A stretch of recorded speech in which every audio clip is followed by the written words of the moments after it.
Hello. Hello, hello. How's it going? Hi, Nini. Welcome to the stream. Started just a tiny bit early. Not really, just by a couple minutes. uh, so, I hope your day is going well. I have a busy day, so we have to end at noon, so I have time to eat lunch. But today's a fun one. It was actually another poll where it was really close as to what one shot we were going to be writing today. We had 2 votes for Scott losing Jimmy in Third Life. We had 1 vote for Impulse and Gem being reunited. And then we had 3 votes for the creation of the Watchers. I'll be honest, I thought that one was going to win by a landslide, but people are interested in some of the other ones on my list too, which is good. So I will switch to this screen. As you can see, we've got a new character here today. Shelby, as in Shovel, from Empires. Although her character is more just Minecraft person name and appearance and kind of personality, but not like character-wise. So it's not, Mushroom Shovel or Witch Shelby. It's more just, needed a Minecraft person. And it was the first one that came to my head, and I was like, we'll do that. So I am excited for this one. When I was looking like this one was going to win last night, I started thinking about what the storyline for this one could be. And let me do this really quick. Okay.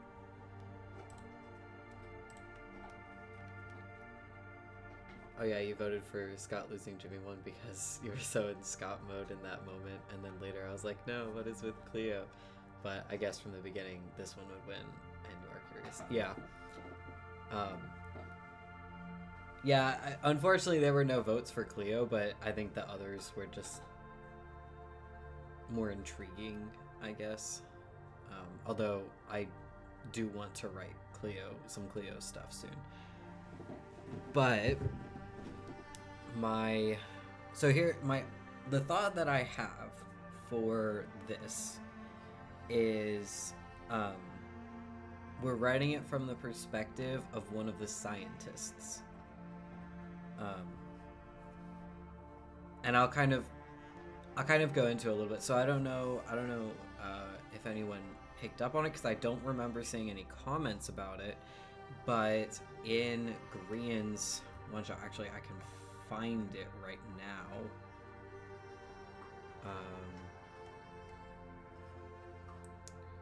Okay, here it is.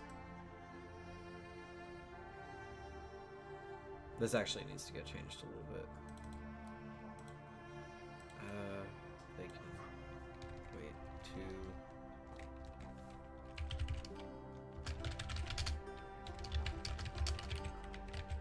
to. Okay, that needs to get changed. So I will actually. Don't mind me. Thoughts in my head changed a little bit, and since nobody picked up on it, I think it's okay. I just need to go into the document, the fan fiction itself.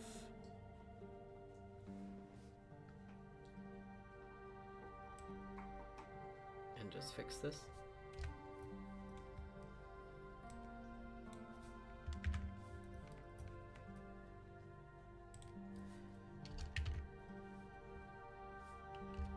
Okay. Okay, there we go. Perfect. Okay. So, basically, one of the previous avatars started the Watchers to create tests to study bending and its properties. Oh, and this doesn't work either. Okay, we're doing a tiny bit of editing. It's fine. This is what happens. You're so hyped as you read that with the avatar that opens a whole new perspective on the Watchers. Yeah. Hold on.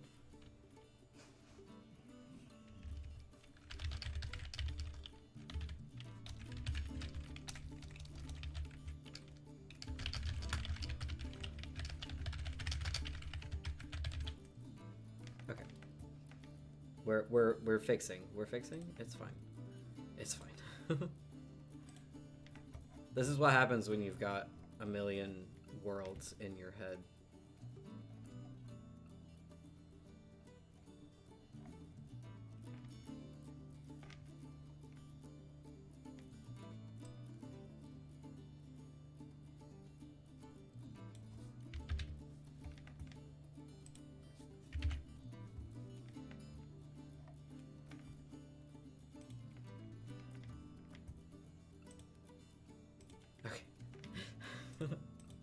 It's fine.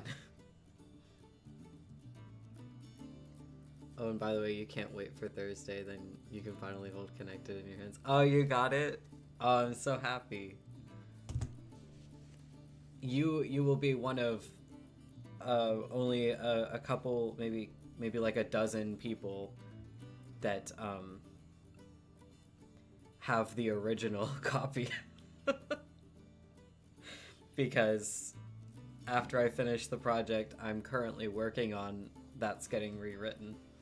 So you can say that. I was here from when Hawk's original Connected was being sold. It's still a good story, but there's some things that I need to fix about it. Just like storyline wise to make it work better. You mean you can have two versions of Connected? Yes, you can. Yes. You will have eventually you will have two versions of Connected, and they will be roughly the same but also better. Like, you can have two versions. It'll be great.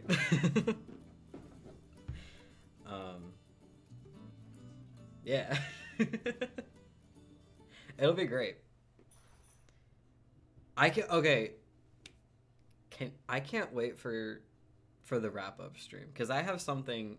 I know I've been teasing it a lot, but I have something really exciting to share with everybody. It's gonna be so much fun. I'm very excited. And Katie and I have settled on a date and a time, and you'll make sure you read the notes, like the final notes at the end of the final chapter on Saturday, because it'll have that information in it.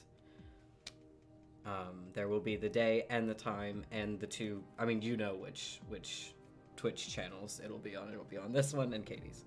You always read the notes? Oh, thank you. I know that, like, as a fan fiction reader myself, I know that sometimes you don't read all of the notes, especially if they're long. And this section, like, these final notes will be fairly long. Not like chapter length long, but like a couple paragraphs, because it's kind of like, well, you'll see. It's like saying goodbye and then letting you know when the wrap-up stream is. But that wrap-up stream is gonna be so much fun. What I'll probably do is record the final bit of the stream with like the exciting stuff, and then upload that as its own video on my channel, so that if you miss it, you just have to watch that video to get the information. But it's gonna be so much fun. I'm so excited. I still need to finish preparing for that stream, but we've got a couple weeks, so I've got time.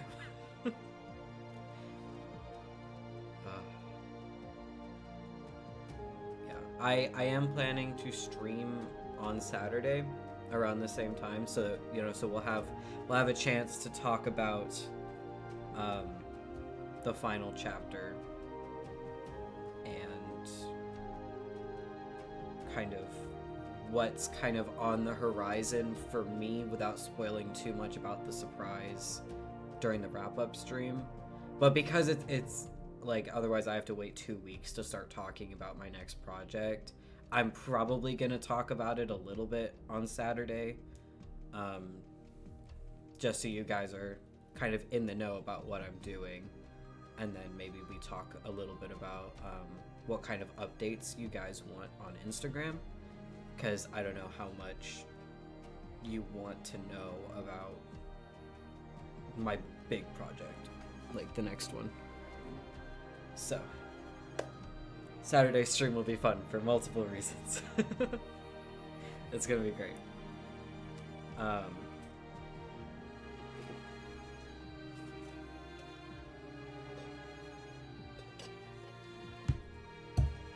My friend, this is a slightly different topic, but hydration break made me think about it. I was talking to my friend yesterday about how sitting at my desk in this like same position for 2 hours kind of hurts a little bit sometimes. And they mentioned that stretch breaks could be a good thing to do.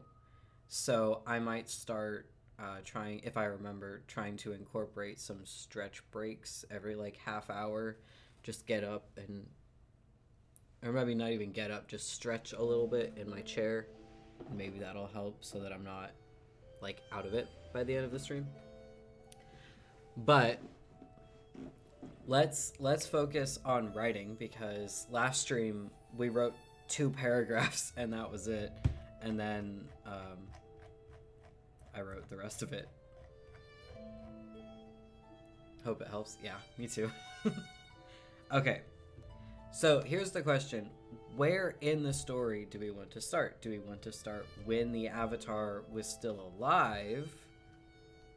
Or do we want to start later when the bad guy is in control? Maybe we kind of go into the details of what Shelby's job was when the Avatar was in charge, so you can see the contrast of, like, you know, at the beginning it was consensual and safe and wasn't hurting anybody, and then when the Avatar died and the bad person took charge, then it starts turning more into a torture situation.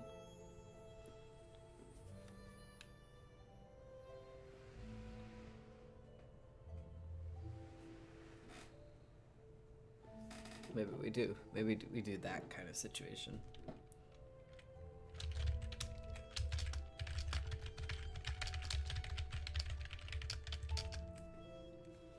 Yeah, you would like to know how it was and then changed. Yeah, I think that's a good thought. Because we already know what it's like now. We don't know what it was like at the beginning.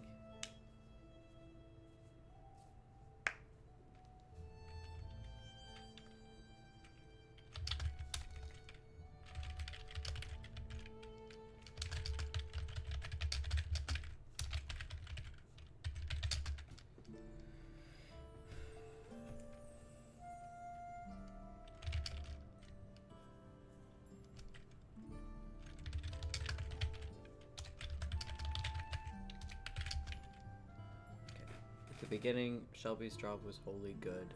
The subjects were volunteers and were studied safely.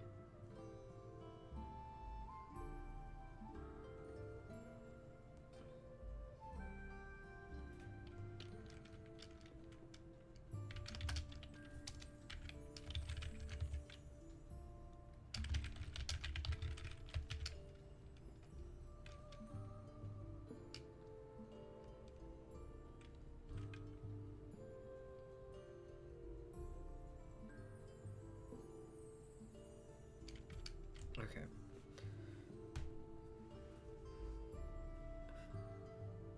In my head, I'm imagining the above ground facility in the same way as I imagine the listener's base.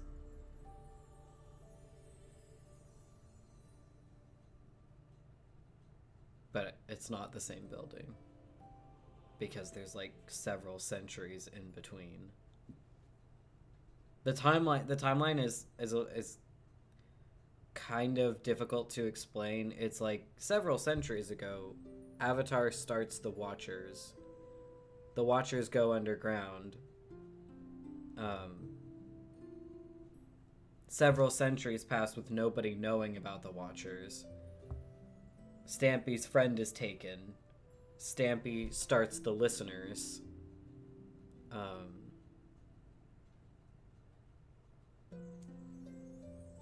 The Listeners search for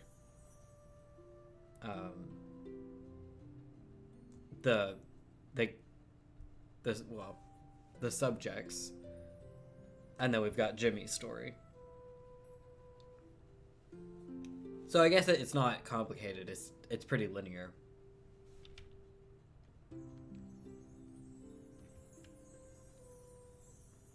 But so like obviously this facility. So who is the Avatar before Stampy? You mean this Avatar or the Avatar directly before Stampy? Because I have no idea. And I don't know who this Avatar is either. I didn't think about that.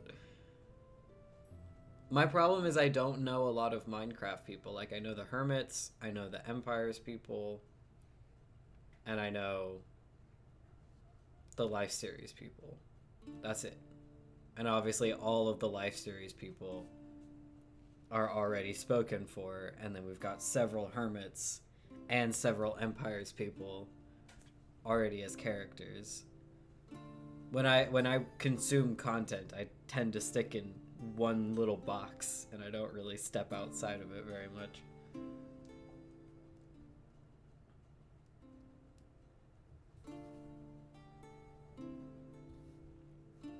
It's fine. It's fine. maybe we leave like a blank with the where the Avatar's name is, and I talk to Katie, and Katie tells me some more Minecraft people name. Or if you have an idea, feel free to suggest it, and maybe we do that.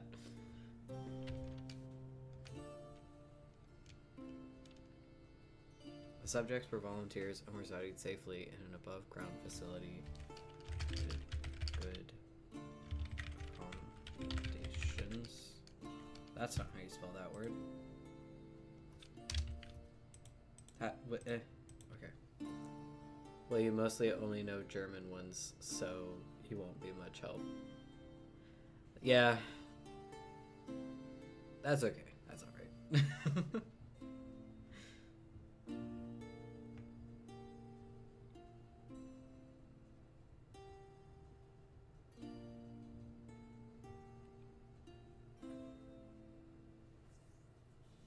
Okay.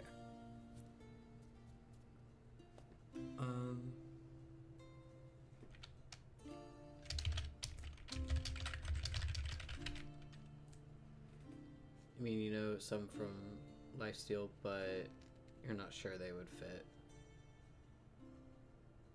Yeah, I have no idea what that is. That's okay.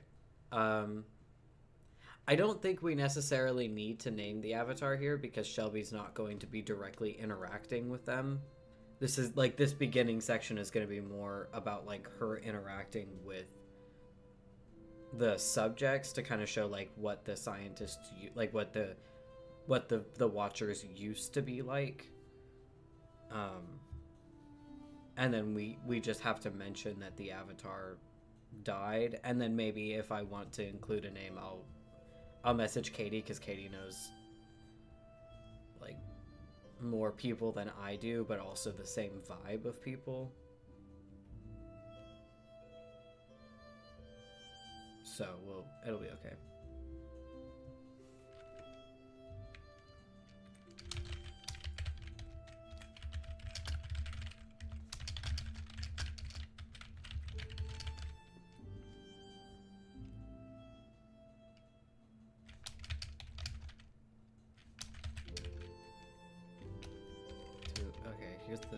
This is where I come into the problem with present tense and past tense. Okay.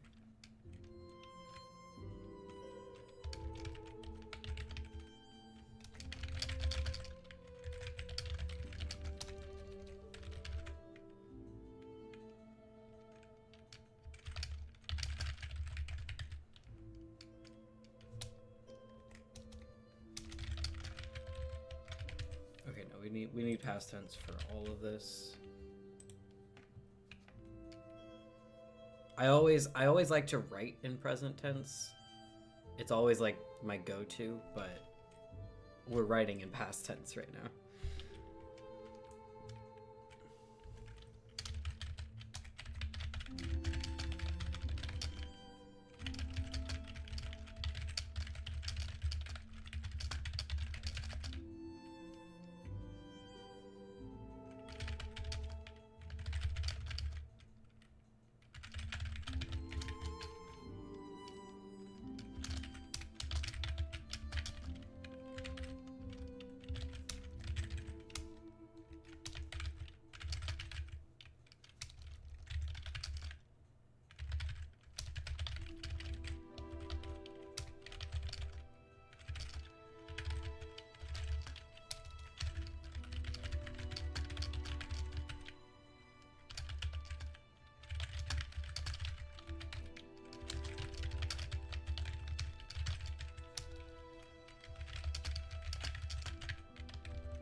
Alright, I think that's a good first paragraph. At the beginning, Shelby's job was wholly good. The subjects were volunteers and were studied safely in an above-ground facility with good accommodations. She loved her job. Studying bending and how it impacted human life and the world around was incredible.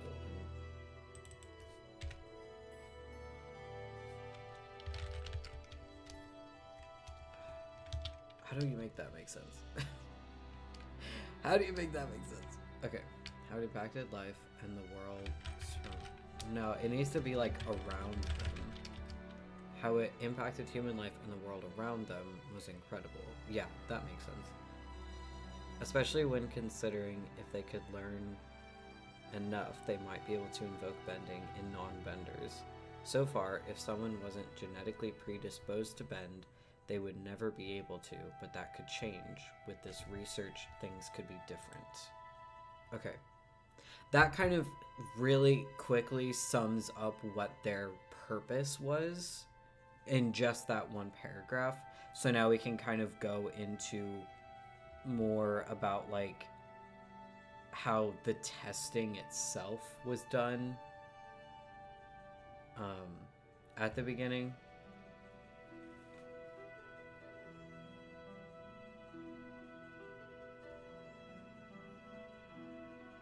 So maybe now we go into like an interaction between her, like one of the experiments or whatever. Maybe we go into one of those to kind of detail that more clearly.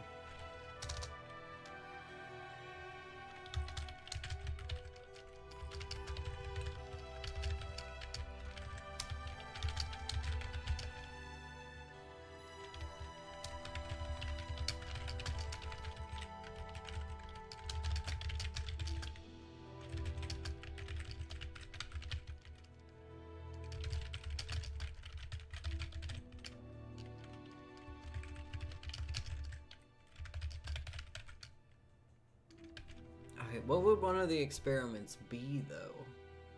That's a good question that we kind of need to answer.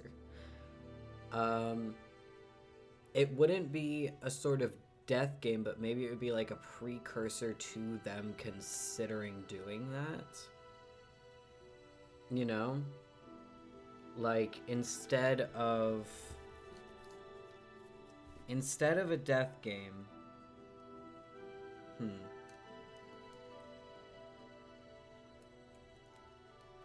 Because it would be interesting to include certain...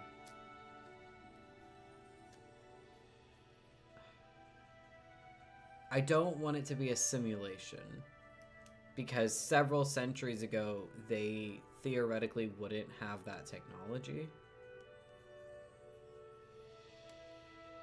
They obviously have technology because they've got microphones.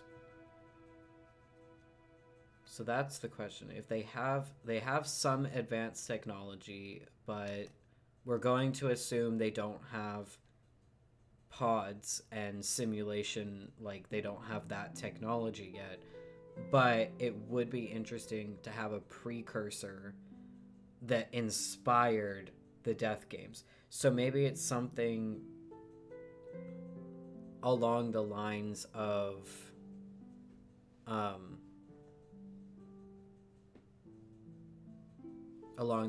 you know, have you watched the Hunger Games? You know, for anyone who's watched the Hunger Games or read the books, when they're in when they're doing the training before the games, Katniss does kind of like they do fighting training.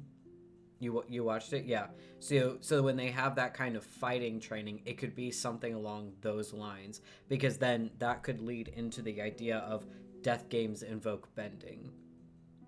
Like that could be a precursor, you know? So maybe we do that, because then it's very clearly like you can yield whenever you want and you're not going to die in this situation. But it could be misconstrued as, oh, they, you know, our first experiments were by having them fight. Now let's have them fight to the death. Because that makes sense.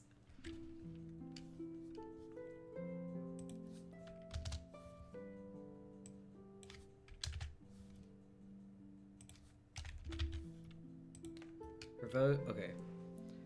And then we've also got the...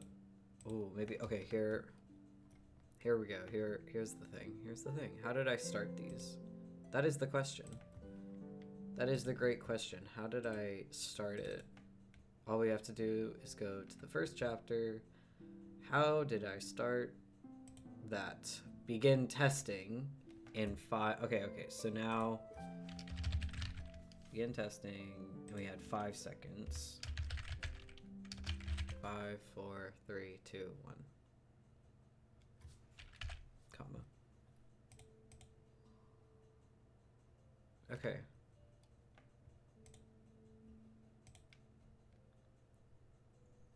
Oh yeah, fighting, but they never could go to the limits because they don't want to kill each other. Yeah, like it's very much like like at the beginning the Watchers were all about safety and precautions, and so the subject or the instructor, or like the opponent, or maybe it's two subjects fighting, they could always yield when they were done fighting. Or it's kind of like when you're in like a boxing ring or something like that, or it's less violent though. If one of them gets knocked unconscious, that's it, fight's over, we're done. If one of them yields or is down on the ground too long, that's it, fight is done, we don't go beyond that. So it's kind of like that situation, but it could, like, the bad guys, the bad Watchers could easily go, oh, well, they were doing, like, these were our first experiments, now let's take it a step forward and have them fight to the death. Her voice booms through the loudspeakers within the white room. Ah. Maybe if I could capitalize the T, that would be nice. 2 subjects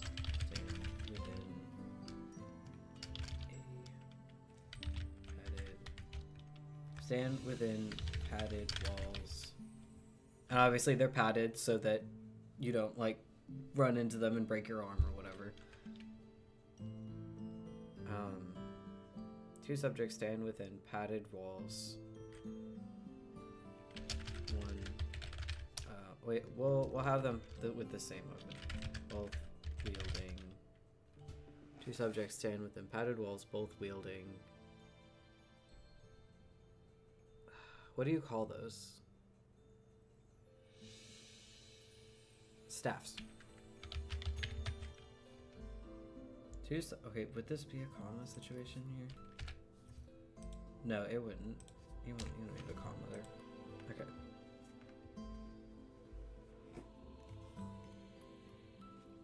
Two subjects stand within padded walls, both wielding staffs.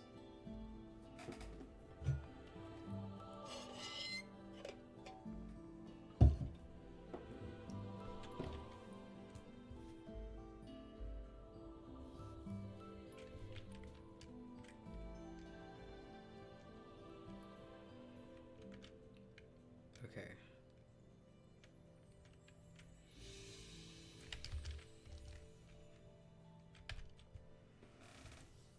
How do you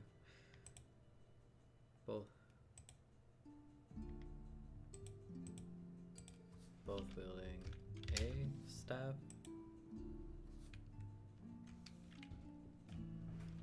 Do we want maybe okay, which empires people have I not used yet? I've used most of the empires people. I haven't used sausage. We could have sausage be one of them. I mean, technically I have used sausage, but nobody knows that. Actually, that's something I could talk about. Oh, we'll not get distracted on this stream. Maybe that's something for something else. But nobody knows that I've used sausage. That was kind of like I wrote it for myself. And then it was in like Pix's thing. Do you remember how when Pix was talking about how he went into the abandoned compound with like 12 other listeners?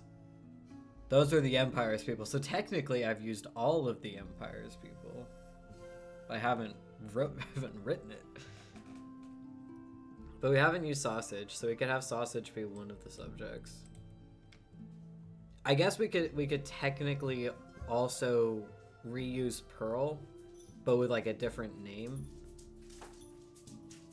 Hi, Shadow. Have you come to say hi? Everybody say hi to Shadow. She has graced you with her presence, even though you can't see her. She's beautiful. You have gotten pats from Nini, Shadow.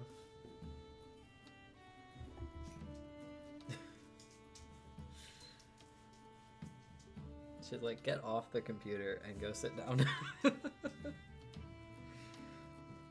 You know what she wants? She wants to go outside so that she can stare at the squirrels. But we're not going to do that right now. Okay. So do we want the subject? We could. I think it would be kind of fun to have the subjects be sausage and Pearl, but we have to do a different name for Pearl. Because we've already, like, obviously we already have Pearl in this universe. But my thought is we could do, like, Season 1 Empire Sausage and Pearl. So maybe we name her, like, Sunflower. And she would be probably an earthbender, and he would be... what would he be? I mean, he could be a non-bender easy, like, genuinely. Maybe Sausage is a non-bender and Pearl's an earthbender, but obviously they're in a situation where it doesn't matter because neither of them are able to bend in this situation because they're fighting with the... if I could... with the highlight, with the staffs.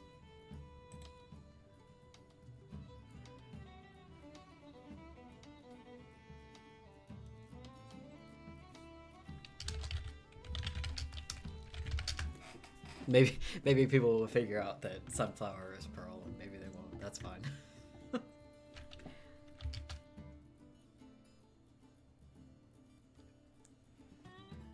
Yeah, Sunflower, the Sunflower Pearl is perfect. Yeah. Yeah, because then it's a different character. It's a different person. It's not Pearl. It's fine.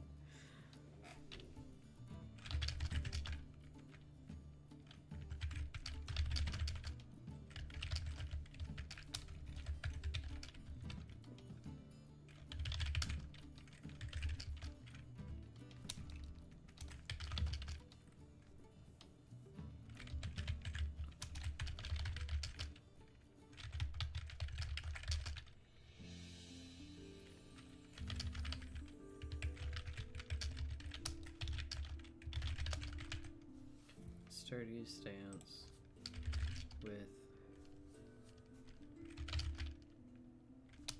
sturdy stance. Yeah, we'll do that. And then clutching little staff in both We all know the Empire people are different than the normal ones, and maybe Pearl is a descendant of Sunflower. That's true. That is fair.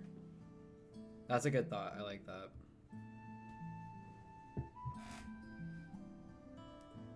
My thought is, like, the question is, because I don't know if we're gonna finish this one shot on stream. I'd like to, because today is busy, so I don't know if I'd be able to finish the one shot today. My thought for how we end this is either Shelby is like, oh, there's no escape, and I'm just gonna have to keep, you know, torturing people the way I'm instructed, or it ends with her making the decision to escape and get the subjects out with her. And so we kind of need to decide which way we want to go, because I'm not going to write the escape. I'm also not going to write like, basically the end of the story would either be the decision to continue doing what the Watchers tell her, whether she likes it or not, or ending with the decision to escape and try to get the subjects out with her. And then, you know, maybe she escapes, maybe she doesn't. Who knows? And so we need to decide which ending we want for that. Because I think both are fair endings. It just depends on which one we want. And I will happily take advice on that, because I'm fine ending it either way.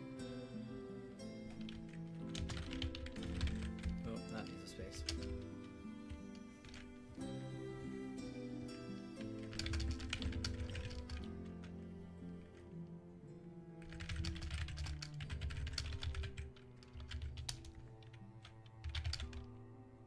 She has blue eyes, right?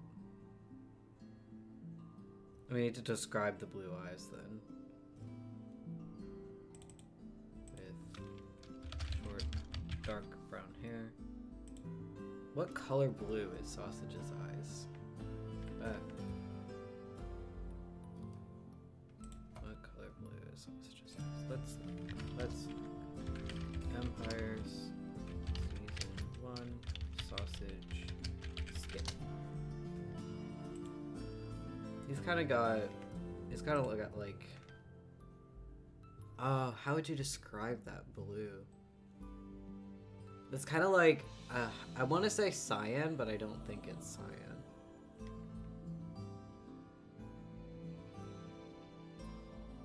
It's kind of, I don't know how to describe it other than it's like a dirty blue eye. And then Pearl's got roughly the same color. Okay, that makes it a little bit more difficult. Pearl, yes, blue, yeah.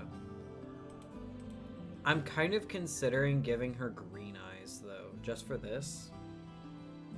But then that makes her different. We'll do... How do we do this? We can do... Oh, this works. We can describe her eyes as river blue eyes. Because we've described... I think it was up here. Yeah, Pearl's river blue eyes. So if you've read this one shot and remember that, then you can see the similarity, and we're describing Sunflower's eyes as river blue eyes, and then maybe you make the connection. And we'll describe Sausages as ocean, just because I need a description word since they're both blue. Good thinking. Thank you. So yeah, so if people make the connection, then they know, and if they don't, then that's okay. This is why we come to the streams, to get the insider information.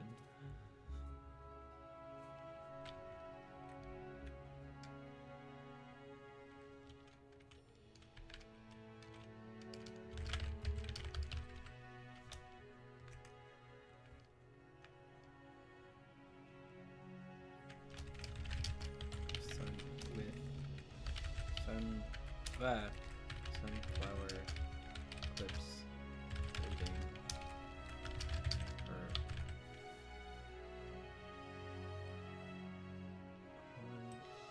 Wait, okay, we'll do this. We'll do this way. With river blue eyes and sunflower clips holding her light brown hair in place.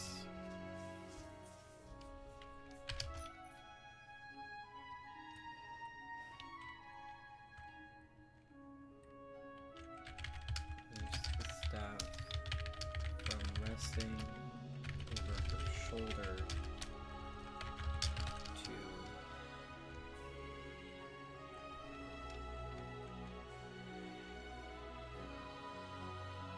okay. 2. I can't use clutching again. And I can't use wielding again. I've used both wielding and clutching. Insider information's writing tips, funny pictures of what if. What else could someone want? Your stream has it all. Oh. we have a good time. This is what happens. You get all the things because Hawk can't stay focused. It's great. We have fun here.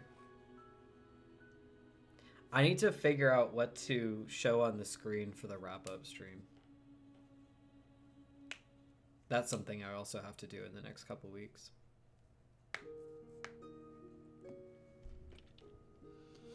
I need to... Yeah, I'll think about that. It'll work. Because that's going to be more like a podcast. I guess most of my streams are technically podcasts because I talk most of the time. But that's okay. Because we also do some writing, so that's when you get the writing tips. This is what I mean by I can't stay focused. It's a problem. Okay, sunflower, a woman with river blue eyes, and sunflower clips holding her light brown hair in place, moves the staff from resting over her shoulder to holding it. Nope, that's our. I already used holding in the sentence. Can't use that. Ah, this is hard. Okay, so we've used clutching. I don't have to tell you about focus. It's great. It's great. Who needs focus? Focus is overrated. Okay, so we've had wielding, we've had holding, and we've had clutching. What other word can there be?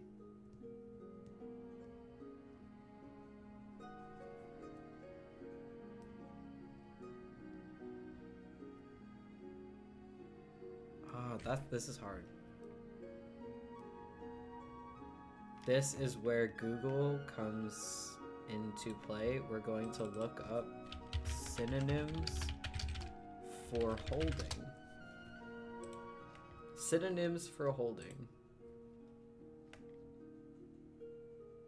Clasp, hold onto, clutch, grasp, grip, clench, carry, bear. Okay, so we've got, we've used, okay. The ones we can use are clasp, grasp, and grip. We'll use grip. We'll do that. This is, thank you, Google. To gripping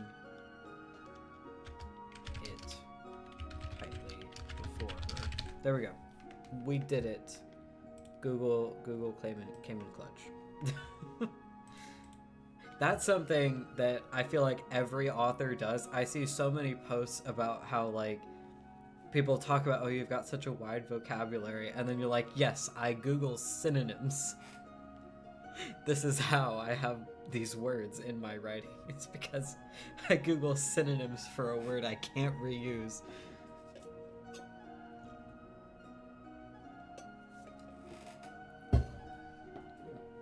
Because one thing is, if you have, like, one thing that I try to do with editing, because that's where you notice it a lot of the time is when you're editing, is if you've got, like, the same word as, like, a description word, or just the same word in general, multiple times in the same paragraph, or worse, in the same sentence, you have to figure out how to, like, a different word to use, because otherwise it feels very, like, choppy. So yeah, that's where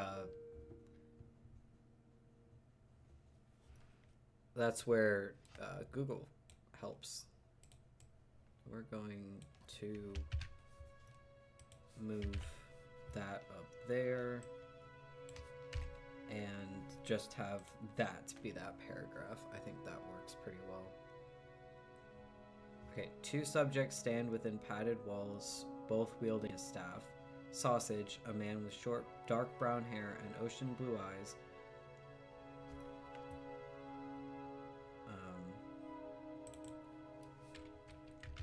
crouches in a sturdy stance, exactly like his instructor had taught him, clutching the metal staff in both hands.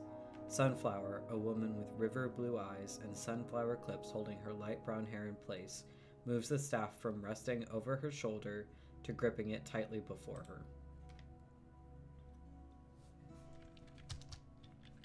The moment Shelby's voice fades out, Sunflower leaps forward.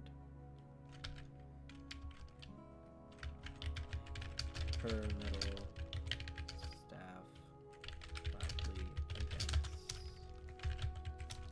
Oh, wait, no. I know what to add to this. Let me finish this sentence. Okay. Let's just finish that sentence, and then I have an idea. Attached to their hips are, how do I describe this? Are black boxes.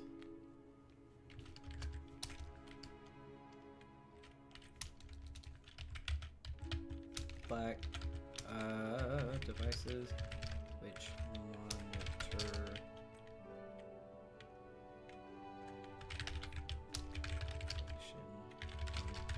their bodies coming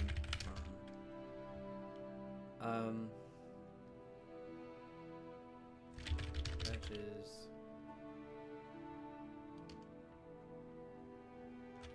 set to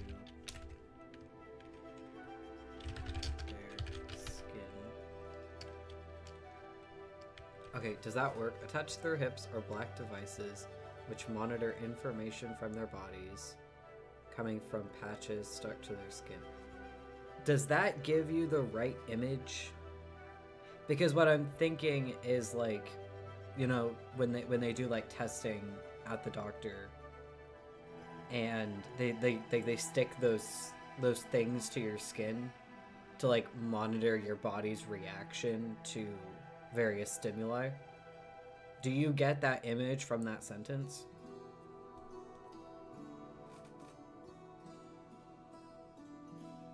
Because I do, but I already know what to imagine. Yeah, you do? Okay, perfect.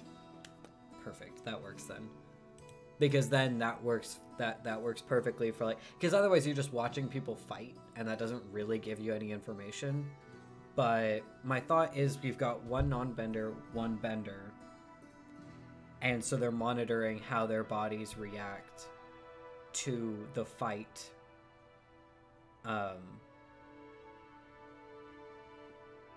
And then comparing it. Like seeing what's different. Ugh. Okay. We're gonna stretch for a second. Stretch break. Drink some water. It's a stretch and a hydrate break.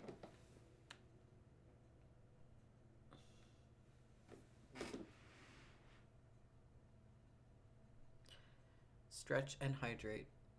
Hydration is important.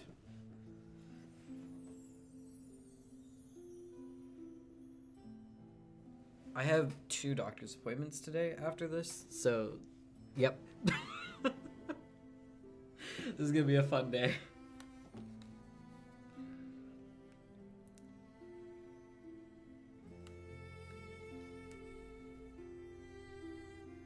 But it's starting out great because we're writing a one shot, and that's always fun. And it's so crazy that Saturday is the epilogue. Like, that's insane. How do we feel about that? How do we feel about the fact that the final chapter is coming up on Saturday? That makes me feel weird. I don't know what I'm gonna do with myself on Saturdays. Well, I'll still be streaming, obviously, but like, I'll wake up and not have something to post. That's crazy. Okay. Time for some water. Okay. The moment Shelby's voice fades out, Sunflower leaps forward, clanging her metal staff loudly against sausages.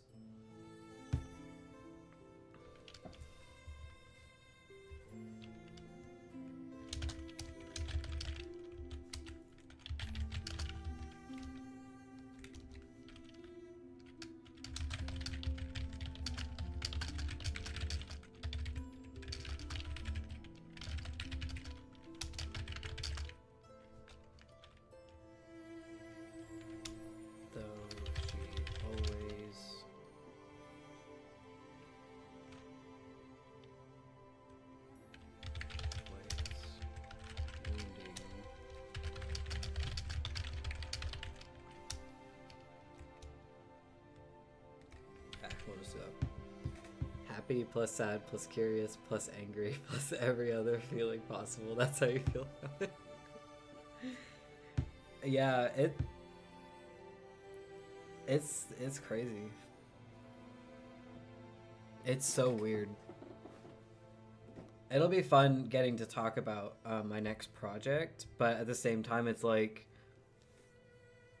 the story has been going on since September, and it's so weird that it's gonna be over.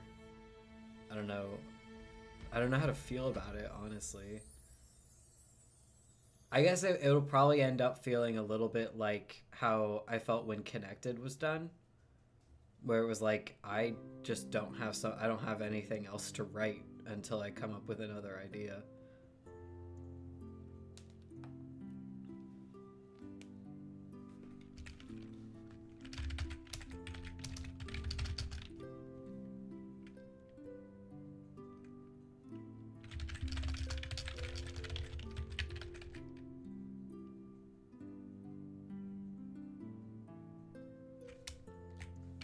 I don't know if that works though. I don't know if this works.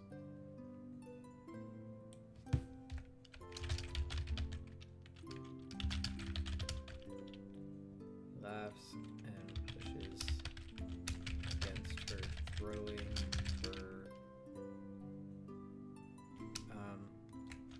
sending her stumbling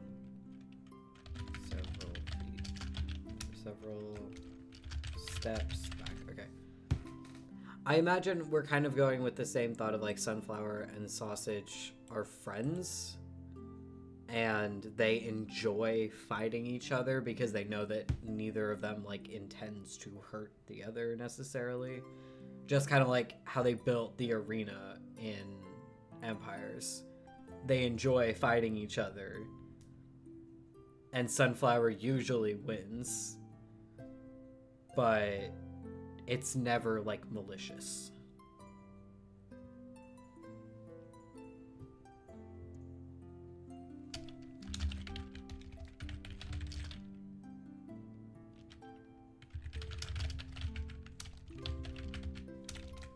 Oh, this is gonna be my first fight scene that I write without bending.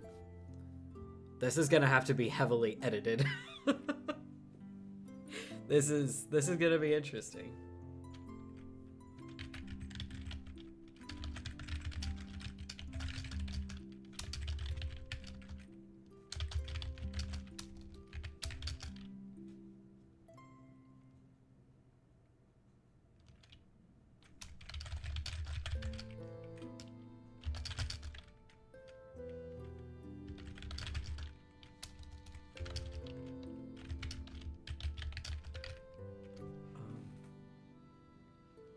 Sausage's eyes widen as he holds his own staff up to block the attack. I might need to let me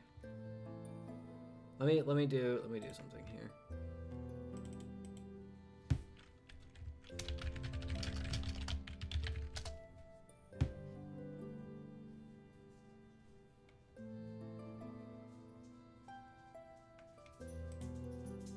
Myself again.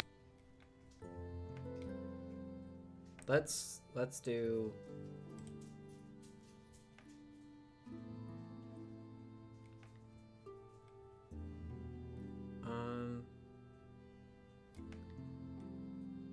How do we feel about doing some research on stream?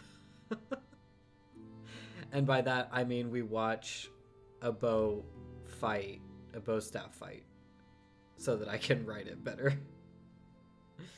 How do we feel about that? Because I can also just wait to write this scene until later when I'm able to do. Let's go. Okay. Okay. All right.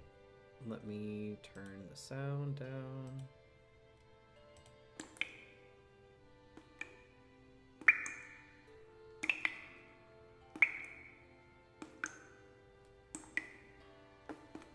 Is a beginner level short two-person fighting form, or two-person Taolu or Kata, which you need a partner for, and it's great because it really only takes a couple seconds to complete. It's very good for beginners, only a few moves, like 10 moves.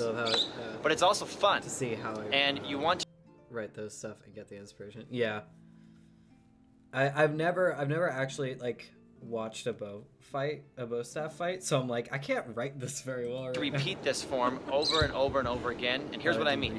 Check it out. Your partner's going to start about this far away, and usually we measure the distance by holding the staff in our hand and crossing them in the middle, and then that's about how far away we should stand from each other. And then we have it in the right hand, inner hollow of the right foot. I'm going to bow forward with my other hand by my hip. Then open the hand and look and stare down my opponent right there. I'm staring into his soul. And then I kick it up into my hand. Can't stare into his soul. We're going to step forward. I'm going to jump into bow stance. And he's going to head down. I'm going to block up. So let's try this again. We bow forward. So I see. So basically what it looks like, one of them swings down, and the other one's gonna, like, lengthwise hold this staff up to block it. Okay, that makes sense. That makes more sense than, like, trying to hit it away. Look at our opponent this way. Kick it up. Step forward. Block high. Then, of course, block low. Now, both of us rock back for power and hit together, bam, right in the middle, right here. Notice how both our palms are down in staff grip. Then Eric, we're going to call Eric the yang side, and I'll be the yin side. So he's the aggressor. I'm the defender in this one. So once we hit... Yeah, okay, so Pearl would be this guy, or Sunflower would be this guy, because she's more of the aggressor, and he would be more of the defender. So we're imagining this fight...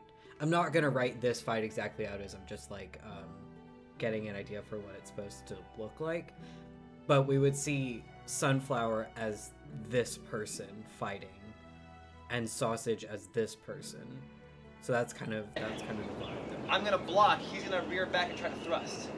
He comes back to thrust, I step all the way back to cat stance and block inside. Right leg forward, right hand low, blocking inside. Now Eric's gonna do number 4 spin and chase me down. I'm going to do number 2 spin and retreat away. So my right hand's got it. 2 spin, retreat, 4 spin, come after it. Once we get a few steps, we both go left side forward and smack to the middle once again. Now Eric's yang, he's the aggressor. He's going to trap me down to the ground. And he takes me down. Then he's going to try to take my head off and decapitate me, and I'm going to duck that thing low, big duck. Then a second swing from Eric as he crosses behind, like that, for my legs. And I jump it, narrowly escaping it. Then he goes to thrust me in the face, and I'm gonna block inside this way, protecting myself again. Let's do that again, a little faster. So again, we're back to our original position. We bow, open the foot, look to our opponent, kick it up into our hand, step, step, block, high block, low block, rear back, smack to the middle. We're like fighting for position. Then Eric gives up and goes to thrust. I narrowly step back and block my body. Then about 4 or so steps. 1, 2, 3, 4, and smack. again together. From there, he's stronger. He's going to take me down to the ground. And I'm in a really bad position right here. He goes to hit me in the head, and I'm going to duck it hard. Then he crosses behind. I jump it. And then he uncoils his cross and goes to thrust in. And I'm like, oh my God, block inside. Let's do it again without talking, full speed. This is really fast.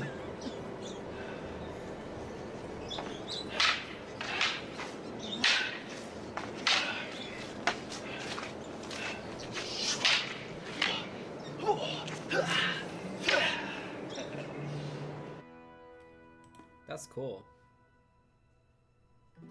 That's really cool. Okay. So here's kind of my thought. Where is it? Where is it? Here, I feel like this would be kind of where we end it. Where like,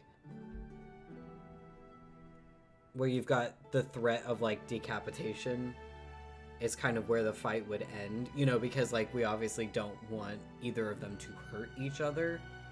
And what we can do is kind of write a similar fight scene later on and have Shelby like assume that when one of them is like about to quote unquote like decapitate the other, that's where the fight would end.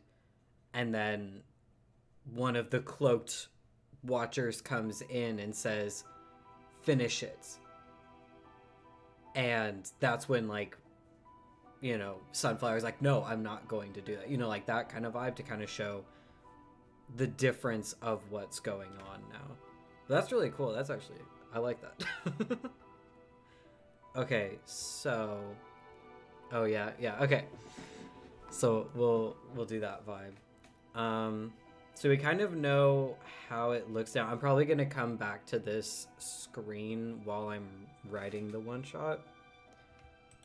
So how do we have this so far? Sunflower leaps forward, clanging her metal staff loudly against sausages.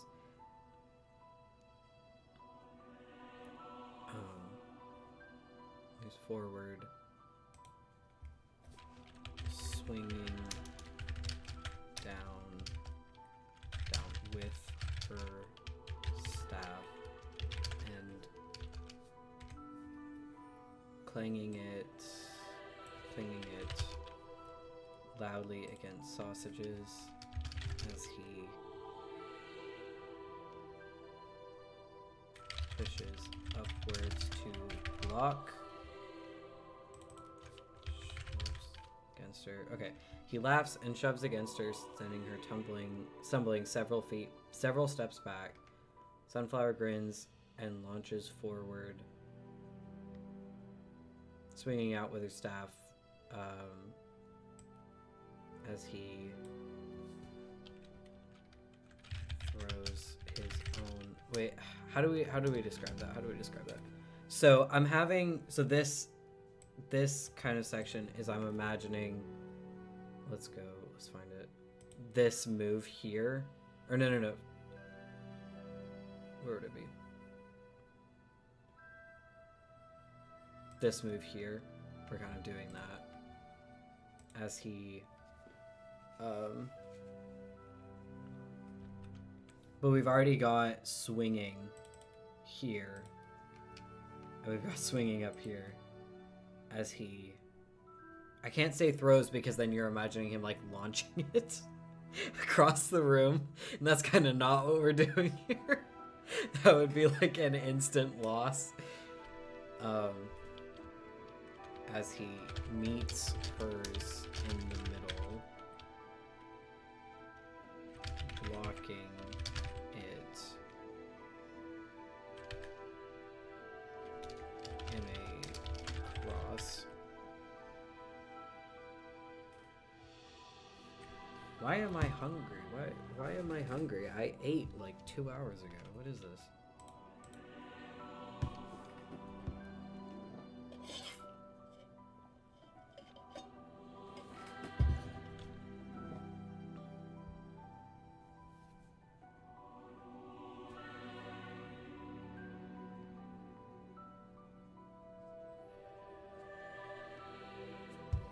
I just got very distracted. How do we feel about Joel and Skiz being in Hermitcraft? Because it makes me very happy and I'm very excited for them. I love how I really have been writing for the last hour, but I've been getting so distracted and, you know, having to do research that I'm definitely not going to finish this one shot in the next hour. So yeah, we'll see where we're at, and I'll try to finish it today, but I make no promises. But I love Skiz and Joel being in Hermitcraft. They make me so happy, and they deserve it.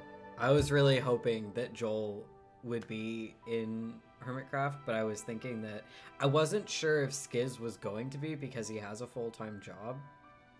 So I wasn't sure how that would work out for him. But, you know. I mean, he's doing well so far. Yes, Skiz and Joel are perfect hermits. Yes, I agree. They definitely deserve to be hermits. Okay. So the moment Shelby's voice fades out, Sunflower leaps forward, swinging down with her staff and clanging it loudly against Sausages as he pushes upwards to block. He laughs and shoves against her, sending her stumbling several steps back. Sunflower grins and launches forward, swinging out with her staff. Sausage's eyes widen as he meets hers in the middle, blocking it in a cross. Okay, so we've got two moves. We're not writing this fight scene like exactly how they did it. Because they're not like trained to fight in this form, right? Like they're just volunteers. They're just, you know, they know the basics, but they're not like trained in martial arts necessarily.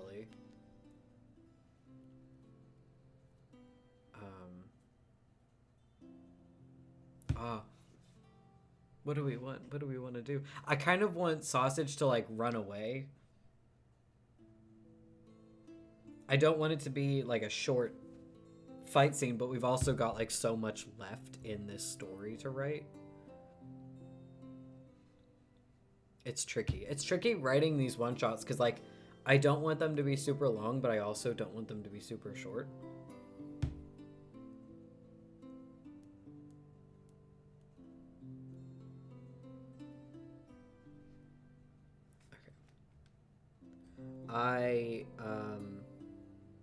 I will be right back. Give me just 1 second.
Alright, I have returned.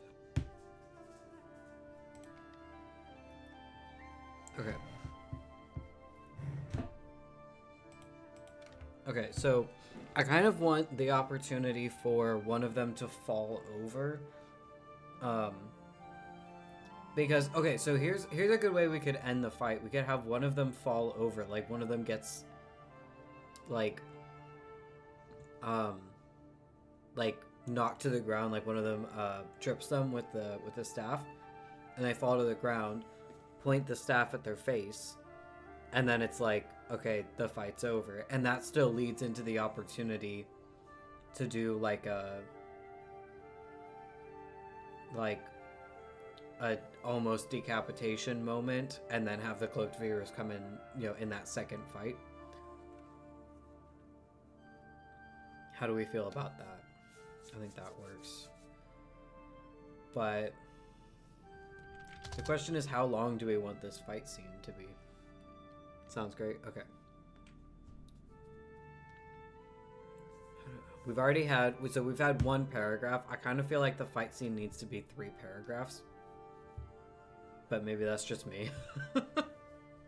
This is my first fight scene without bending. I'm so afraid it's going to be bad. But that's what happens. Like, sometimes when you're doing something for the first time, it's just not going to be perfect, and that's okay. Doesn't need to be.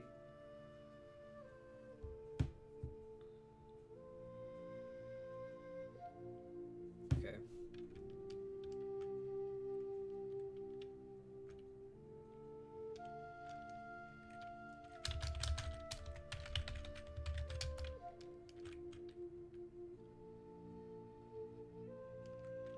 Sunflower sweeps her staff downwards.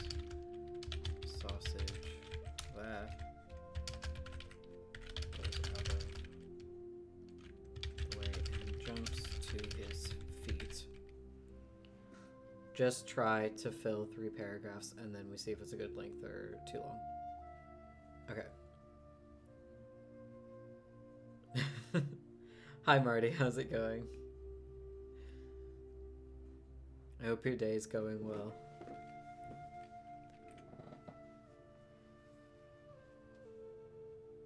Okay, so now, okay, we got what I wanted. I wanted a roll out of the way. That's what I wanted in this fight scene. Okay, a sunflower sweeps her staff downwards. Sausage rolls out of the way and jumps to his feet.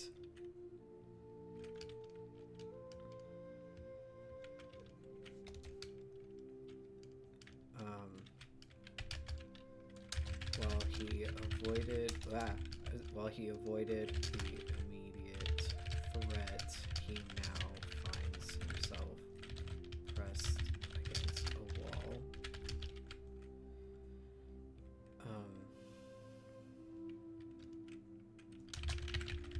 Flower leaps into action, darting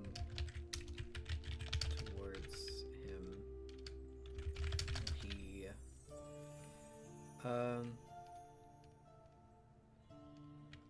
okay, Sunflower leaps into action, darting towards him while he runs towards the center of the room.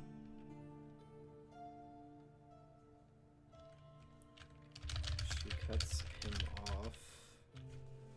I have a problem with like starting sentences with like the name of the person or like the pronoun, but I feel like in fight scenes it's really hard to avoid that sometimes when like you're in an empty room. There's nothing else there.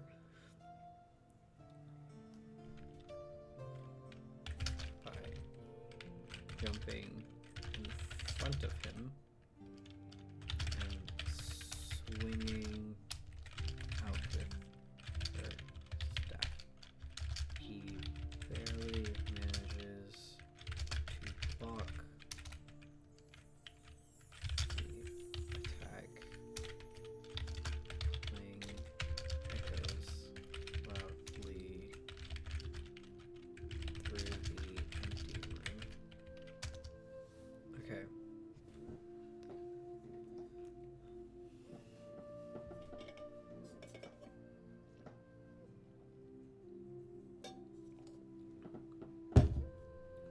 You find it so hard not to start with the person. You definitely need to work on that. It's hard, like, especially when you're like,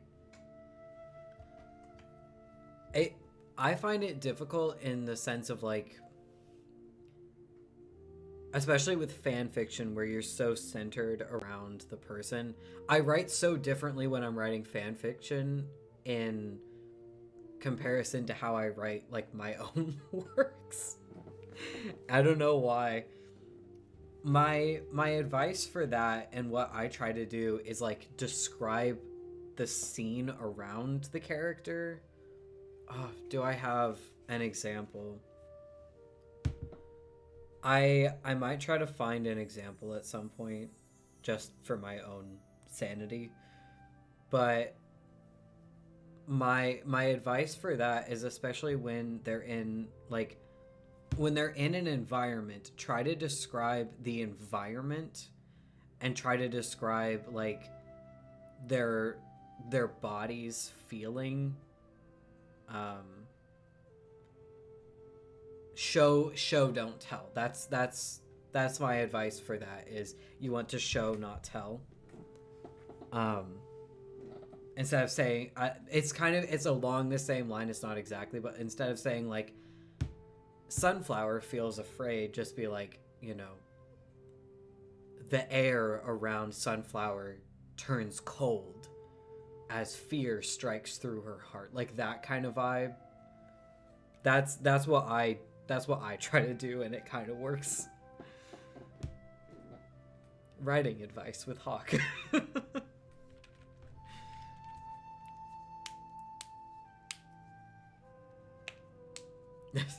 Yeah, taking notes. I like that gif. I like that emote. That's so cute.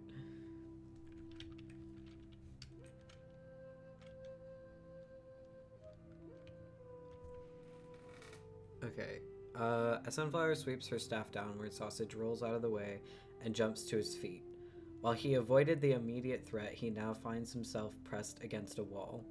Sunflower leaps into action, darting towards him while he runs to the center of the room. She cuts him off by jumping in front of him and swinging out with her staff. He barely manages to block the attack. A clang echoes loudly through the empty room. You actually wrote that in your notebook. I love that. That's great. It's it's good to take notes. It's very helpful. On the topic of taking notes, I have like a full document about my new projects, like characters and world. It's ever growing. I actually, on the wrap up stream, Katie and I are talking about our notes for or at least I think I'm talking about my notes for the fan fiction. I don't think I'm gonna show my notes, but I can talk about them. They're very chaotic. But my notes for my new project are not. You're looking forward? Yeah. It'll be fun. And it will definitely be posted on my YouTube after, but it is going to be a long stream. Okay, let's do this. We got like 40 minutes to write. I'm definitely not finishing this one shot on stream. That's unfortunate. I feel like I haven't gotten that distracted today. What is happening? Have I been talking a lot? Maybe I haven't. I just haven't noticed.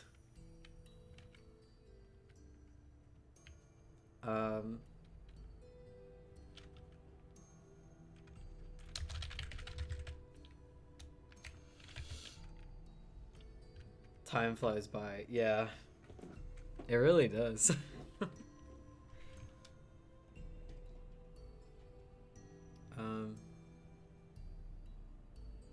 Okay, let's look at the attacks from this again.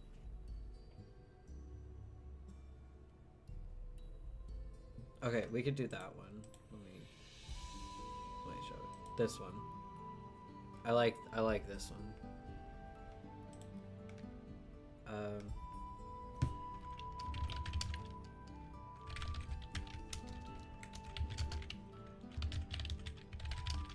Sausages.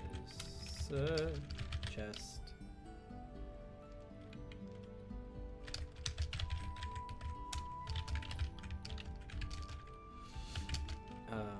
He narrowly avoids it by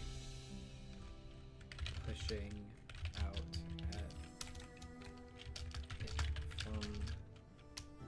out at her staff from the side. Okay. Her attacks become more. Okay, let's not do that. We need to have him fall over again. How do we have him fall over?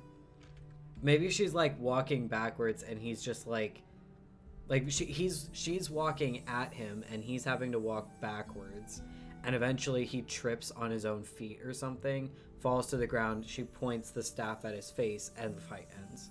We could do that, and then we've got 3 paragraphs and I'm happy. One thing about me when I'm writing is I'm like, it has to be this amount, it has to be this length, otherwise it's not good. My Oma, I say that to her all the time. I'm like, it has to be at least this length, and she's like, it kind of doesn't though. It's fine.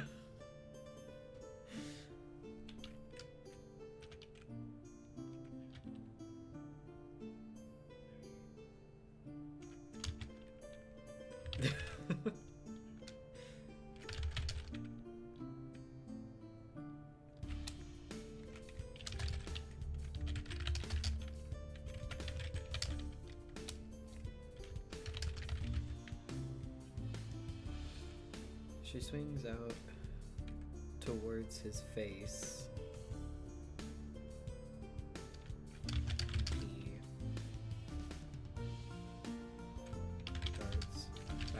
darts backwards out of the way, consequently tripping over his own feet, landing on the floor. Yeah, we'll just wrap up the fight here. I think it's a good place to wrap it up before he has a chance to rise to his feet. Sunflower points the tip of her staff at his face.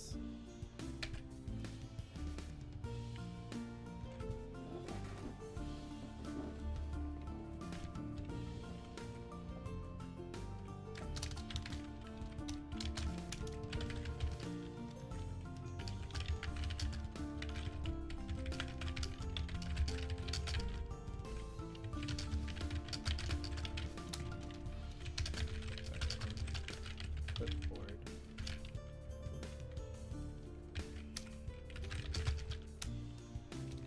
Means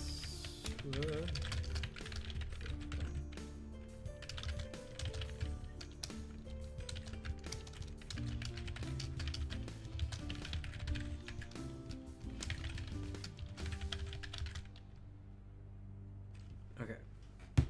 Let's read through the fight and see if it works. The moment Shelby's voice fades out, Sunflower leaps forward, swinging down with her staff and clanging it loudly against Sausages as he pushes upwards to block. He laughs and shoves against her, sending her stumbling several steps back. Sunflower grins and launches forward, swinging out with her staff. Sausage's eyes widen as he meets hers in the middle, blocking it in a cross. As Sunflower sweeps her staff downward, Sausage rolls out of the way and jumps to his feet. While he avoided the immediate threat, he now finds himself pressed against a wall. Sunflower leaps into action, darting towards him while he runs to the center of the room. She cuts him off by jumping in front of him and swinging out with her staff. He barely manages to block the attack. A clang echoes loudly through the empty room. Sunflower jabs at Sausage's chest. He narrowly avoids it by pushing out with her staff from the side. He narrowly avoids it by pushing out at her staff from the side. She swings out towards his face, and he darts backwards out of the way, consequently tripping over his own feet and landing on the floor. before he has a chance to rise. We'll just do that. Before he has a chance to rise, Sunflower points the tip of her staff at his face. Shelby, having scribbled down all the notes of the events of the fight on her clipboard, leans towards the microphone. Victor is Sunflower. Fight ended. Okay, how do we feel about that? I'm actually kind of happy with that. I think it's a fairly good length for the purpose.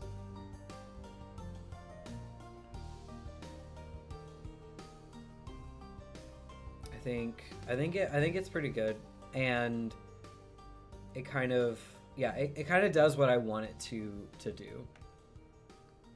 And I figure like Sunflower being the victor makes sense. I think it works. Okay.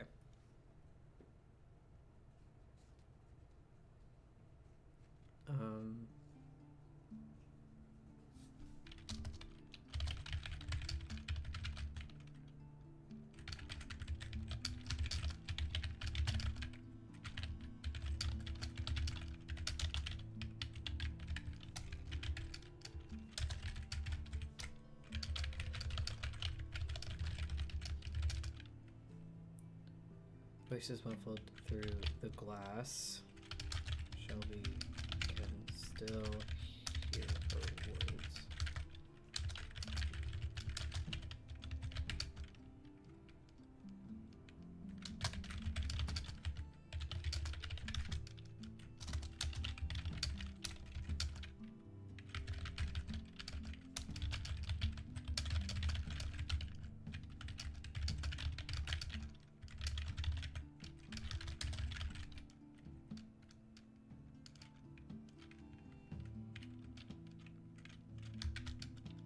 Okay, so now we've kind of got a good beginning.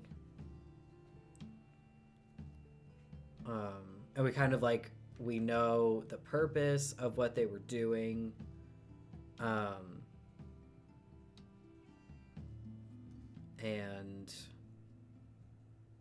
we've got the first like show of the tests that they were doing. I feel like now is a fairly good point to do like a time skip to maybe like the events that happen after the Avatar dies.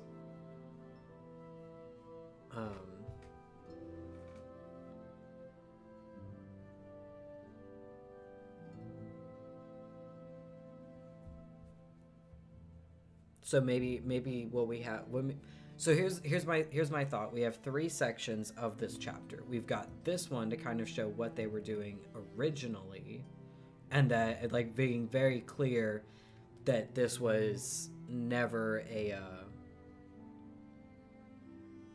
like a fight. You know, obviously they were fighting, but it was never like a to the death situation, and they ended before any of them were seriously hurt, all of that. And then we can do like a second section to after the Avatar ends and the new what I just had a thought. This is very like disconnected. What if Zornoth was the Watcher that took control after the Avatar died? I think that would be kind of funny. But then like the second section is the Bad Watcher taking control and kind of like the new laws set in place, like the new rules set in place. And then the third section is a test similar to the first one, but a cloaked Watcher comes in and tells them to die, and it ends with Shelby looking down at the subjects in like the subjects being dragged away and being like, I need to get them out. Boy, it kind of fits. So I think it would be funny. I think it kind of works. Like it's a Minecraft person, sort of. And, you know, he's known to be evil. I think it would kind of work. I'm tempted. I'm very tempted.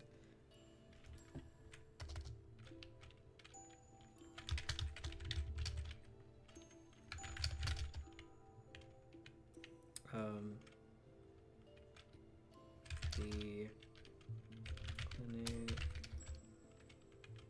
to be checked over and return your monitors. Good job, guys. Ah, what did I just do? What was that? Where did it go?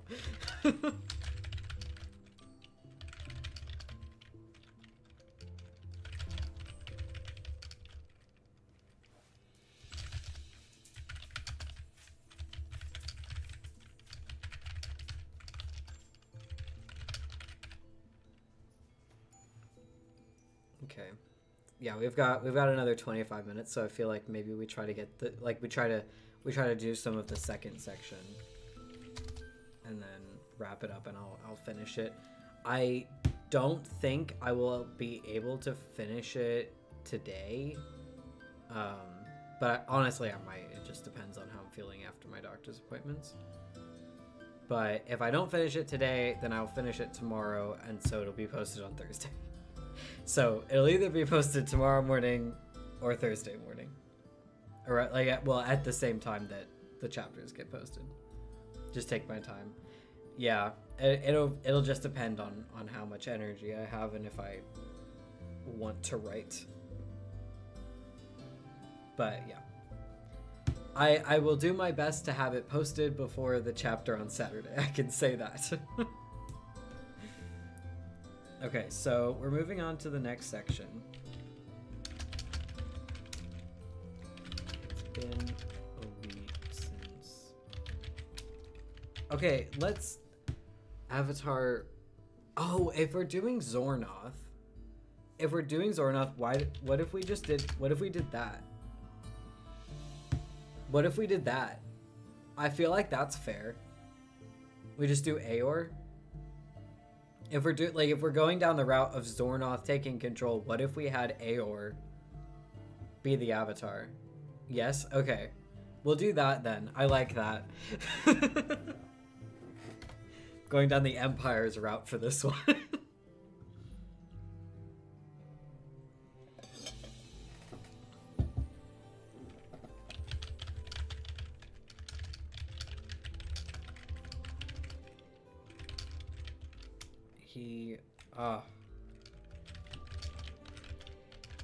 That is so perfect. Okay, awesome. We love that.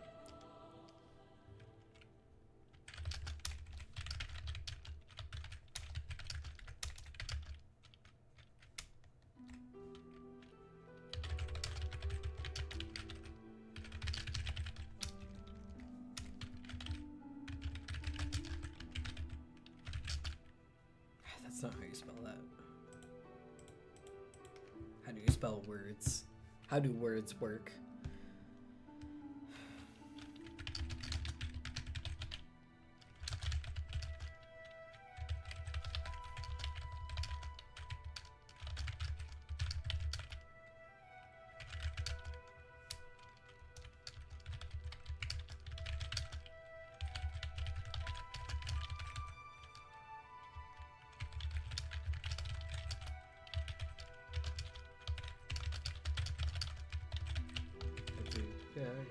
She graduated. Okay. Every time you think you can't fall more in love with my world, I prove you otherwise. I'm glad. I'm glad you enjoy it. I love the idea of like adding one-shots to it. Because then, cause I can do one-shots from any time with any characters, and I just love adding to it. It's so much fun. I kind of do you want to see my one-shot list? Let me see if I can show you my one-shot list without it spoiling anything. Let me see.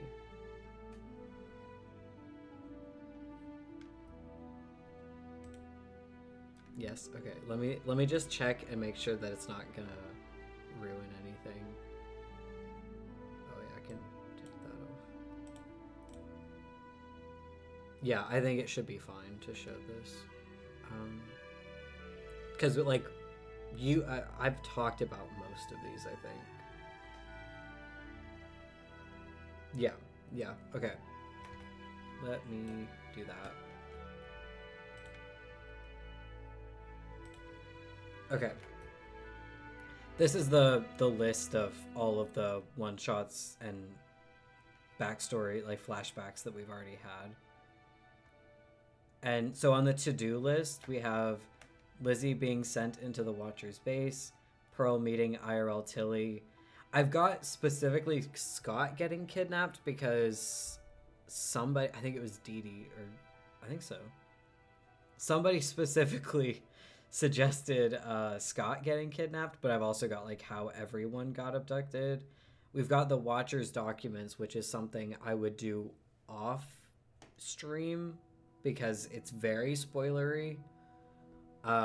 We've got Scott's reaction to losing Jimmy in Third Life, and then obviously everyone getting abducted. I don't have the people that I've already written getting abducted on here, so like there's not Joel and Jimmy, and you know, there's somebody else. But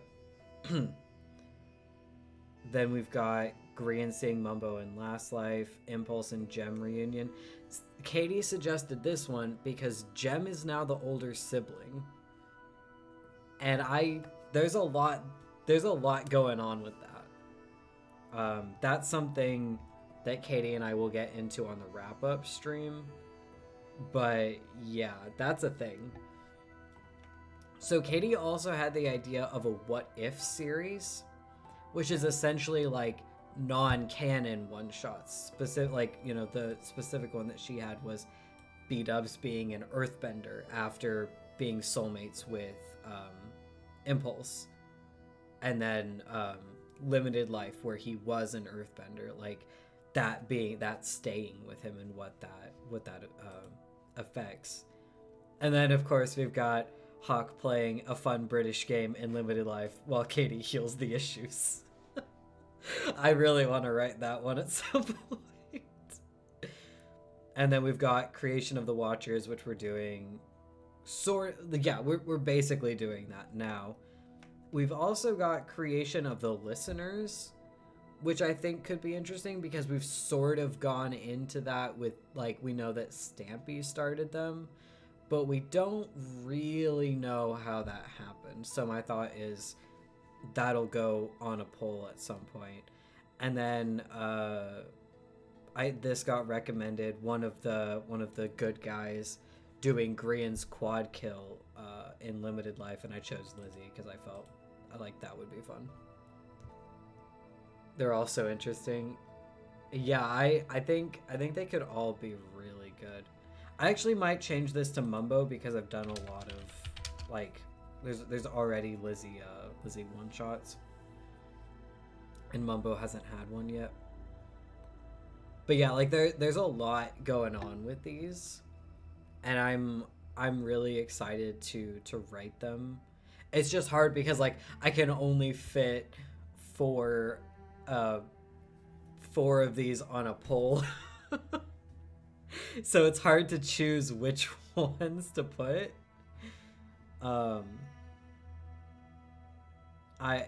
It's hard to pick which one of these one shots to put on the poll every week, like the 24 hours before I stream.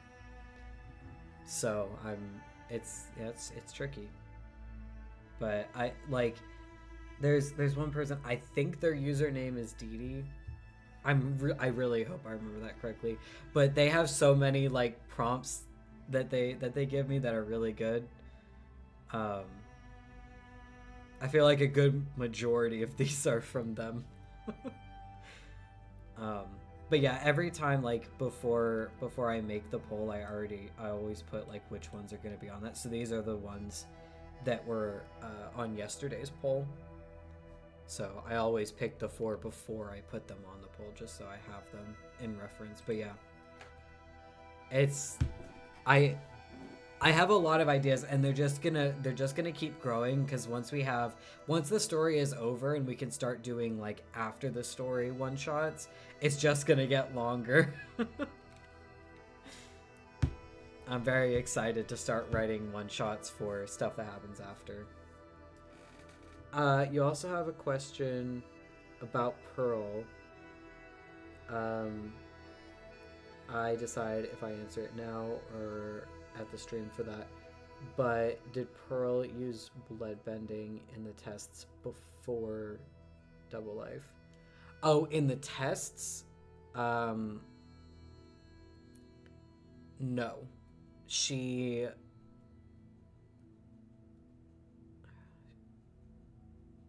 It's tricky.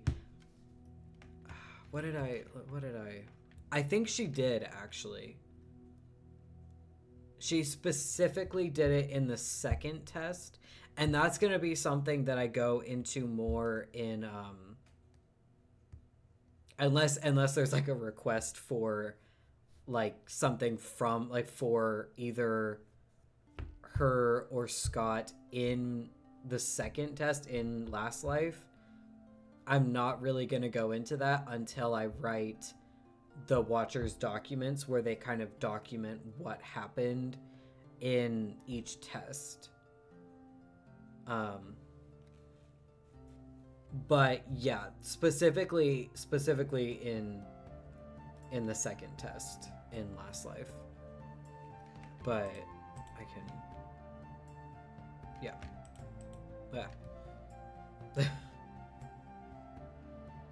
It's a hard question because then, yeah.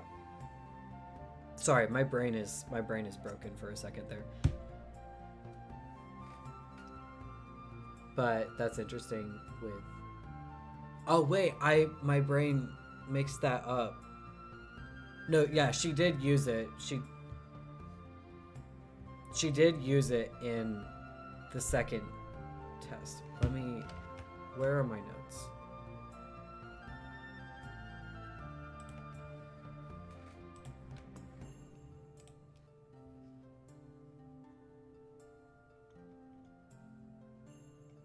Sorry.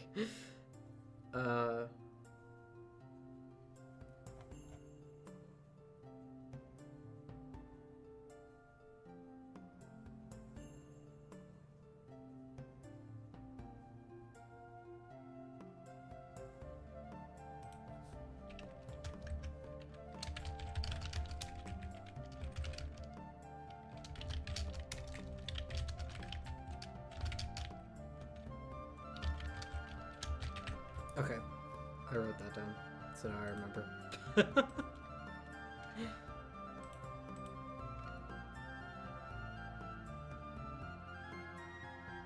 It's a really tricky question because I haven't written out like what happened in the first and the second test yet.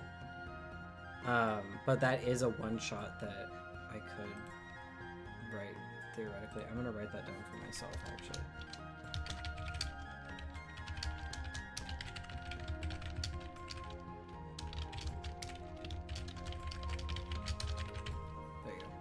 There you go. Little bit of information there that you get on stream and nowhere else.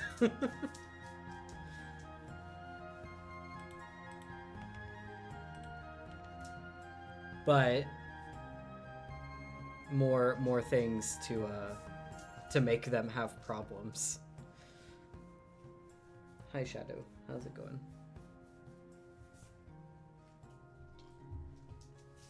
Okay, let's jump back into this story. You will understand why my brain is so scattered when I try to think of what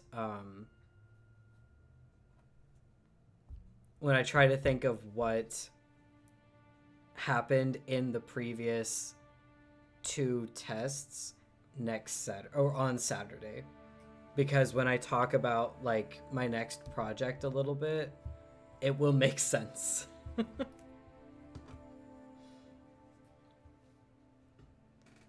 Okay, that opens a whole new path for you because you are thinking a lot about interactions between Scott and Pearl in limited life and after everything. Yeah. because obviously like bloodbending is like a forbidden form of waterbending. My thought for Pearl, on the wrap-up stream, I can go into her backstory a little bit more. Like, we have that written down for, like, if somebody asks a question about one of the characters' backstories, I'll go into it. Like, I have it written out in that document. And so I can go into Pearl's backstory, but it is, like, a forbidden thing. Pearl doesn't like to use it, but she uses it to save Scott in Last Life. And then that kind of puts like a gap between them, because yes, it was to save Scott's life, but still it's like one of those things that you don't want to, like, that you're not supposed to do. And then Scott has to do it in limited life, and that causes a lot of pain for him. And so it just, my thought is, because he bloodbended in limited life, yes, he bloodbended Pearl, but at the same time, it's like that might have bridged the gap a little bit. Perfect. Then you wait with most writing. You want to try until after the stream. I would recommend that, because you're going to get a lot more information. Or like, if you want to write more like in canon stuff, then I would say wait until after the wrap-up stream, which unfortunately is going to be a little bit of a wait, only for a couple weeks, but because you'll get a lot more information at that point, especially if you ask the questions that will unlock those answers, because obviously we can't go into each character's backstory, but if you ask about a specific character's backstory, then I can go into it, because we have it written out. There is one character that if you ask about the backstory, I will not tell you, but that's something to discover then.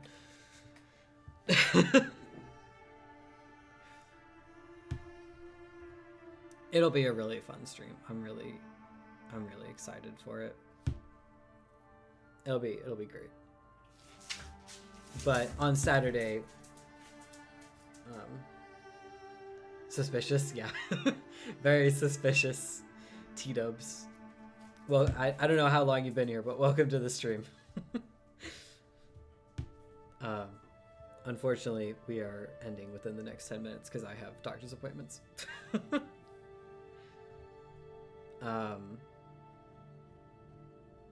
Honestly, I am really excited to start getting one-shots written for like stuff that happens after the story. Note to yourself, find out which backstory will stay a secret. Yeah. Honestly, I feel like it's... I wonder if you can guess it on this stream. I'll tell you which one I'm not going to answer on the wrap-up stream. But you have to guess specifically which character it is. And it has to be separate messages. You can't just write them all out in one message. You have to specifically guess that one character. But you don't have to do it now. You can do it on the wrap-up stream. It's up to you. But yeah, what I was saying, I'm really excited to potentially start getting one-shot requests for stuff that happens after the story. How many tries? I will give you 4 tries. You have 4 tries. Actually, because there's gonna be at least 3 or 4 more streams until the wrap-up stream. You get 3 tries per stream. So if you get 3 tries per stream, if you can guess the right character, then I will tell you which backstory you're not gonna get answers to. Okay, let's do this. If you're doing it this stream, you can wait.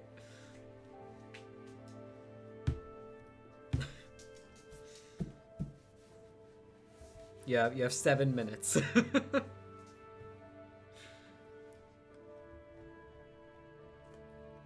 I think we did a good amount, honestly. We only have 2 sections for me to write before we're done. So it'll probably this one shot will probably get uploaded on Thursday instead of tomorrow, because I don't think I'm gonna have enough time to write two more scenes and edit.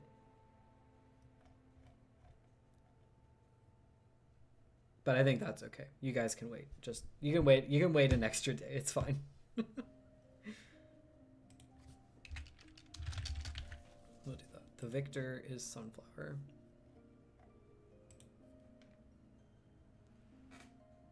Wait, your first guess has to be our metal vendor, Etho, because he is such a mystery, and maybe you want to leave it mysterious. You guessed it on the first guess, Nini. It is Etho's backstory that you're not gonna get an answer to. Congratulations.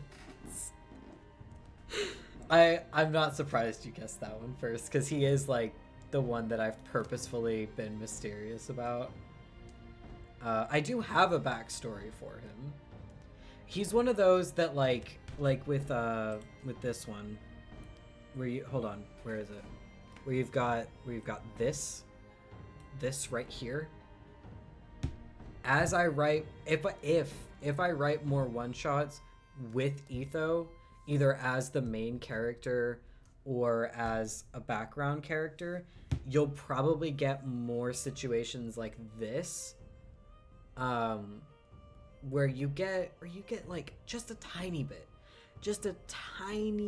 of information about what his deal is. But I probably, at least for now, won't tell you what his backstory is. You'll just have to, if you have the want, if you have the urge, you can start trying to piece his backstory together. I welcome theories as well, if you have theories. I enjoy secrets. Though that kind of keeps up the curiosity. Yeah, exactly. That's my thought. Okay, we've got 4 minutes left, so why don't we go ahead and read through what we've written today, and if I notice anything that needs editing, we can do a little bit of editing. At the beginning, Shelby's job was wholly good. The subjects were volunteers and were studied safely in an above-ground facility with good accommodations. She loved her job. Studying bending and how it impacted human life and the world around them was incredible, especially when considering if they could learn enough, they might be able to invoke bending in non-benders. So far, if someone wasn't genetically predisposed to bend, they would never be able to, but that could change. With this research, things could be different. Begin testing in 5, 4, 3, 2, 1. Shelby instructs into the microphone. Her voice booms through the loudspeakers within the white room. 2 subjects stand within padded walls, both wielding a staff. Sausage, a man with short dark brown hair and ocean blue eyes, crouches in a sturdy stance exactly like his instructor had taught him, clutching the metal staff in both hands. Sunflower, a woman with river blue eyes and sunflower clips holding her light brown hair in place, moves the staff from resting over her shoulder to gripping it tightly before her. Attached to their hips are black devices which monitor information from their bodies coming from patches stuck to their skin. The moment Shelby's voice fades out, Sunflower leaps forward, swinging down with her staff and clanging it loudly against Sausage's as he pushes upwards to block. He laughs and shoves against her, sending her stumbling several steps back. Sunflower grins and launches forward, swinging out with her staff. Sausage's eyes widen as he meets hers in the middle, blocking it in a cross. As Sunflower sweeps her staff downwards, Sausage rolls out of the way and jumps to his feet. While he avoided the immediate threat, he now finds himself pressed against a wall. Sunflower leaps into action, darting towards him while he runs to the center of the room.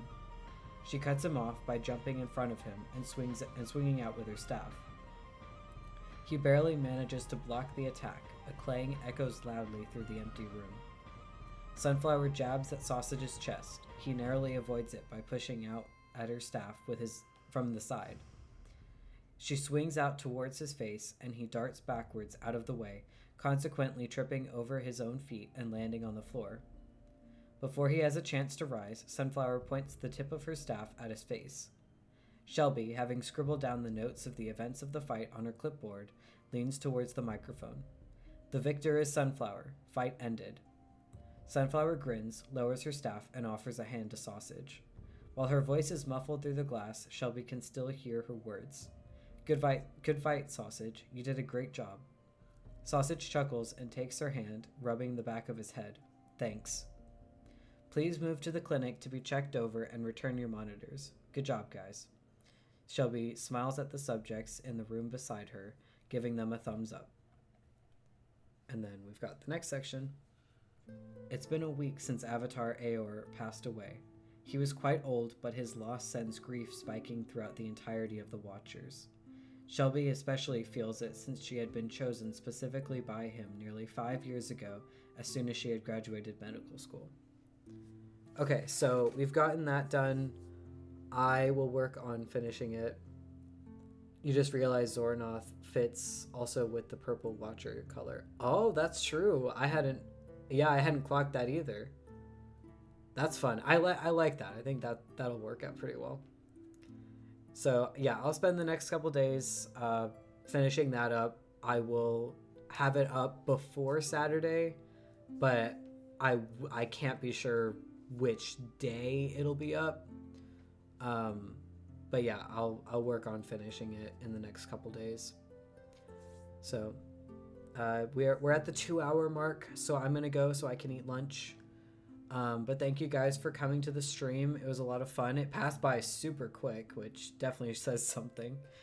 So yeah, I will see you guys on Saturday after the final chapter of Your Embers at My Fingertips comes out. So we will definitely be talking about that, 100%. And you might get a little bit of a peek into the project I've been working on since I finished writing Your Embers at My Fingertips. So you'll definitely want to tune in for that.